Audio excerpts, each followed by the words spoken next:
Welcome to Archivarius Noctis. Take a moment, sit back, relax, and step into the shadows with me. Here we explore true crime stories where truth hides in the dark and every detail matters. If you're ready to uncover what was forgotten, whispered, or buried, you're in the right place. Before we begin, don't forget to subscribe, leave a like, and share this video with those who dare to look deeper. Now, let's begin.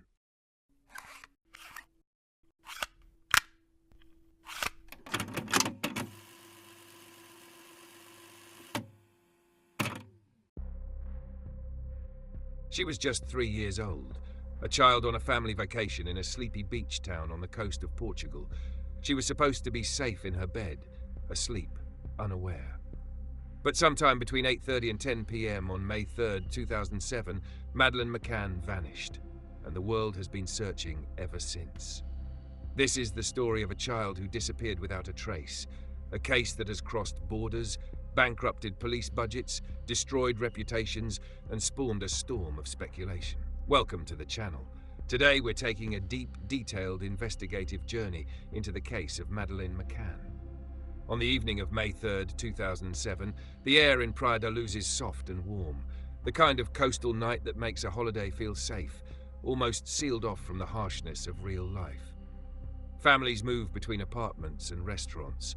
Plates clink, voices drift over paths lit by resort lamps, and inside a ground-floor holiday apartment at the Ocean Club, 3 small children sleep in a room that, for their parents, feels like the safest place in the world. Madeleine Beth McCann is 3 years old. She's in bed alongside her 2-year-old twin siblings. Earlier that day, nothing about the trip seems unusual. Kids club, pool time, the rhythm of a family vacation. By evening, Kate and Jerry McCann plan what many parents on holiday have done: put the children down, then meet friends for dinner close by. The adults group, widely known later as the Tapas group, walks to a nearby tapas restaurant to eat together while the children sleep back at the apartment. The decision that becomes infamous comes next. The adults return periodically to check on the children. They don't see themselves as leaving the kids so much as doing a loop: dinner, check, over and over. The restaurant is nearby, and they believe the resort environment is controlled. But controlled is not the same as secured, and nearby is not the same as visible. As the evening unfolds, the checks happen, and at least one of them is later described in simple, chilling clarity. Just after 9 p.m., Jerry McCann checks the apartment and finds nothing wrong, nothing missing, nothing disturbed, no sign of danger. Then later, around 10 p.m., Kate McCann returns for another check and discovers the absence that will swallow the night. Madeleine is gone. What happens in the minutes after that discovery is a blur of human panic. People shouting her name, searching rooms, running outside, asking neighbors, scanning the darkness for a small child who might have wandered off frightened and silent. The resort, moments earlier a place of holiday routine, becomes a frantic maze. And as the search explodes outward, the case begins to form 2 competing shapes that will haunt every year that follows. Either Madeleine somehow left the apartment herself and disappeared into the night, or someone entered that room and took her, quietly enough that no one can agree they heard anything definitive, quickly enough that the checks didn't catch it. In the early hours, law enforcement becomes involved and the community search expands. But as days pass and the story spreads, the case enters a 3rd shape as well, one made not of evidence, but of pressure. Because this isn't only a missing child case, it's an international media storm unfolding in real time, across borders, languages, and legal systems. Every decision is scrutinized. Every contradiction becomes a headline. Every rumor finds oxygen. Witness accounts begin to surface, and one in particular becomes lodged in the public imagination. A friend from the dinner group, Jane Tanner, reports seeing a man carrying a child earlier that night. It's the kind of detail that, if true and properly anchored, can be a doorway to an answer. But it's also the kind of detail that can remain forever just out of reach, because memory is not video, and darkness changes what the mind believes it saw. Still, this sighting becomes part of the case's core narrative, and part of why the possibility of an abduction never leaves. As the investigation continues into the following weeks, Portuguese police also question another figure who lived near the area, Robert Murat, an Anglo-Portuguese property developer, who is made an arguido, a formal suspect status in Portugal, on May 14, 2007. Then in September 2007, after months of intense investigation and public speculation, Portuguese detectives make Kate and Gary McCann themselves arguidos during questioning, a development that shocks the public and changes the tone of everything that follows. At this point, it's important to understand what this does to a case. A missing child investigation is already emotional and volatile, but when parents are given formal suspect status, the entire story can tilt. People begin to interpret every action through suspicion, every tear through doubt, every public appeal through a cynical lens. Meanwhile, the family remains at the center of the world's attention, and the case becomes one of the most heavily reported missing person stories of modern times. That level of attention can help generate tips, but it can also bury truth under noise. The McCanns returned to the UK with the twins in September 2007, while the investigation continues. But the case does not tighten into a prosecutable narrative. It remains messy, contested, and incomplete. Fragments of sightings, timelines, forensic discussions, and unresolved questions about the first hours. Then, on July 21, 2008, Portuguese authorities shelve their investigation and lift the arguido status of the McCanns and Robert Murat. In other words, the formal legal suspicion that had been placed on them is removed, and the case is effectively paused in Portugal. Not because the mystery is solved, but because there is not enough evidence at that time to push it forward. For many observers, that moment feels like the beginning of the long cold case era, years where the story stays alive in public memory, but not in the way that leads to a courtroom. And yet the case never truly goes quiet. It keeps moving, sometimes visibly, sometimes behind closed doors, because missing child cases don't end for the people living inside them. In 2011, a major shift occurs in the United Kingdom. The Metropolitan Police becomes involved at the request of the Home Secretary, announcing that it will bring its expertise to the Madeleine McCann case. The Met's involvement begins as an investigative review, a deep look at what has already been done, what was missed, and what can still be pursued. Then, in July 2013, the Met's role changes from review to a full investigation, Operation Grange, working with Portuguese authorities on specific lines of inquiry. And that is the shape the case holds for years. Multiple countries, each with their own legal frameworks and investigative culture, attempting to align on a mystery that began in a small holiday apartment, but now spans Europe. Operation Grange remains formally active for years beyond that, supported by Home Office funding, and the Met states that it continues to work with law enforcement partners in Portugal and Germany. But for a long time, even with that machinery behind it, there is still no definitive break, no one charged, no body found, no proven narrative strong enough to withstand court. The case persists in an uncomfortable state.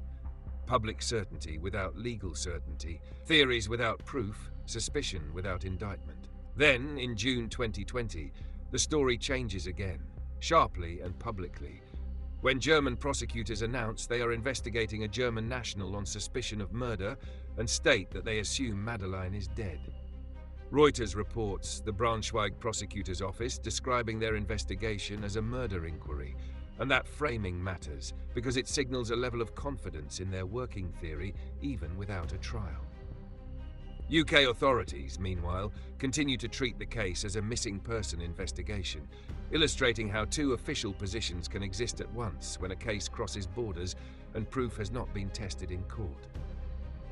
The suspect widely reported in international media in connection with the German inquiry is Christian Bruckner. It must be said clearly, every time his name appears, he has denied involvement and he has not been convicted in Madeleine McCann's disappearance. Still, the focus is serious enough that it drives new investigative actions. Over the next years, authorities in Germany, Portugal, and the UK pursue searches and evidence reviews connected to this suspect-focused line, returning repeatedly to Portugal, to places that might hide what the first weeks never found. This is what cold cases often become, A cycle of renewed effort whenever new information, new technology, or new legal opportunity opens a door. In April 2022, Portuguese prosecutors formally identify Bruckner as a suspect, and a German prosecutor describes this as a legal formality while investigations continue.